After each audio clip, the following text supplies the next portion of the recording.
नमस्कार दोस्तों, welcome to education therapy. दोस्तों, यहाँ पे हम विज्ञान के कुछ प्रश्न हल करेंगे जो कि बहुविकल्पी प्रश्न हैं।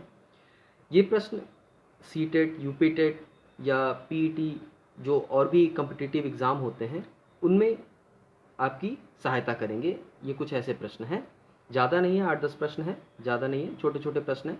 चलिए स्टार्ट करते हैं। पहला प्रश्न देखते हैं। रॉकेट छोड़ने का सिद्धांत आधारित है, तो रॉकेट छोड़ने का सिद्धांत इनमें से किस पर आधारित है? पहला न्यूटन का प्रथम नियम पर, दूसरा न्यूटन के द्वितीय नियम पर, न्यूटन के तृतीय नियम पर या उपर्युक्त तीनों पर। तो यहाँ पे जो हमारा ऑप्शन सही होगा वो होगा ऑप्शन सी। जो तृतीय नियम है यानी थर्ड लॉ ऑफ मोशन है वो है क्रिया प्रतिक्रिया का नियम। यानी जो रॉकेट है वो ऊपर की तरफ जाता है तो वो नीचे की तरफ कुछ गैसेस या प्रेशर देता है और फिर ये प्रेशर के कारण रॉकेट ऊपर की तरफ जाता है, यानी इसी को बोलते हैं हम क्रिया प्रतिक्रिया का नियम। तो यहाँ पे हमारा ऑप्शन सी सही है। इसके बाद दूसरे प्रश्न पे आते हैं। दूसरा प्रश्न कह रहा है 2 किलोग्राम की वस्तु में 3 मीटर प्रति सेकंड स्क्वायर का त्वरण उत्पन्न करने के लिए बल चाहिए। तो हमको पता है बल बराबर होता है द्रव्यमान गुणे त्वरण। तो द्रव्यमान हमको दिया है 2 किलोग्राम, त्वरण हमको दिया है 3 मीटर पर सेकंड स्क्वायर। इसको हल करेंगे तो 6 न्यूटन आएगा, यानी ऑप्शन सी यहाँ पे हमारा सही होगा, 6 न्यूटन। ठीक है, 6 न्यूटन का बल देना पड़ेगा या उत्पन्न होगा। नेक्स्ट क्वेश्चन देखते हैं। किसी वस्तु में संवेग परिवर्तन की दर बराबर होती है। कोई वस्तु है उसमें संवेग परिवर्तन की दर क्या होगी, तो वो किसके बराबर होती है? तो जो हमारा ऑप्शन बी है बल, इसके बराबर होती है संवेग परिवर्तन की दर। ठीक है, बल के बराबर होती है। आगे चलते हैं नेक्स्ट क्वेश्चन पे। यदि पिंड ए का द्रव्यमान पिंड बी के द्रव्यमान से 2 गुना हो और दोनों पर समान बल लगाया जाए तो क्या होगा? दोनों में समान त्वरण उत्पन्न होगा। पिंड ए में पिंड बी से दुगना त्वरण उत्पन्न होगा, पिंड बी में पिंड ए से दुगना त्वरण उत्पन्न होगा। उपर्युक्त सभी कथन गलत है। तो इन चारों में से कौन सा ऑप्शन हमारा सही होगा? जो हमारा सी वाला ऑप्शन है ये सही होगा। पिंड ए है, यानी जो ए है इसका द्रव्यमान पिंड बी का 2 गुना है, यानी ये 2 किलो है तो पिंड बी क्या है 1 किलो का। तो ये पूछ रहा है इसमें अगर बल समान लगाया जाए, ठीक है, 2 किलो की बॉल है, 1 किलो की बॉल है, या इसको हम समान बल से धक्का देते हैं, ठीक है, धक्का दे दिए, तो इसमें जो सी ऑप्शन है पिंड बी में पिंड ए से दुगना त्वरण उत्पन्न होगा।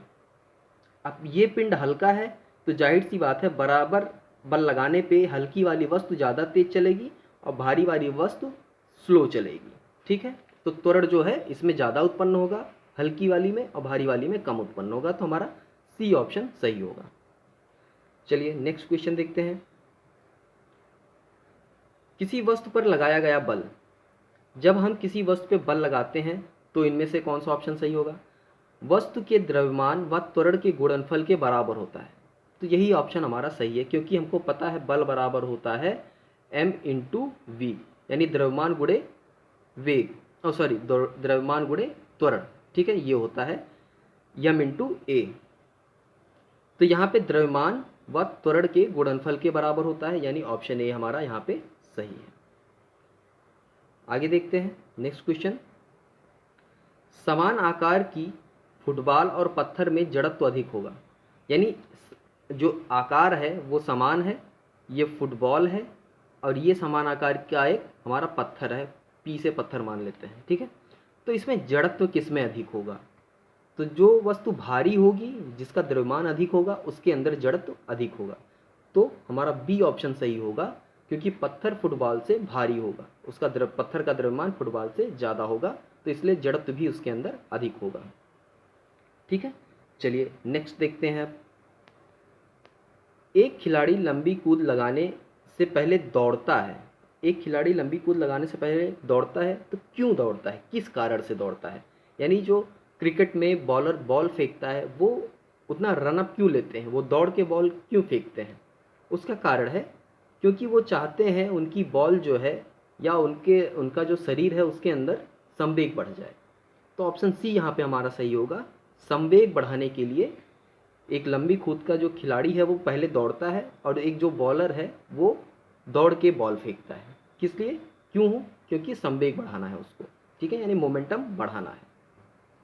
नेक्स्ट क्वेश्चन पे आते हैं। संवेग का मात्रक है, यानी संवेग की यूनिट बतानी है हमको। संवेग की यूनिट क्या होती है? संवेग का फार्मूला क्या होता है? P बराबर mv होता है। तो m की इकाई kg होती है और v यानी वेग वेलोसिटी की इकाई मीटर पर सेकंड होता है। तो यहाँ देखिए कहीं ऐसा लिखा हुआ है, तो इसको हम इस तरह से भी लिख सकते हैं ms-1। तो ये ऑप्शन ए में आप देख रहे हैं kg मीटर पर सेकंड, ठीक है, ये होता है संवेग की इकाई। अगला क्वेश्चन देखते हैं।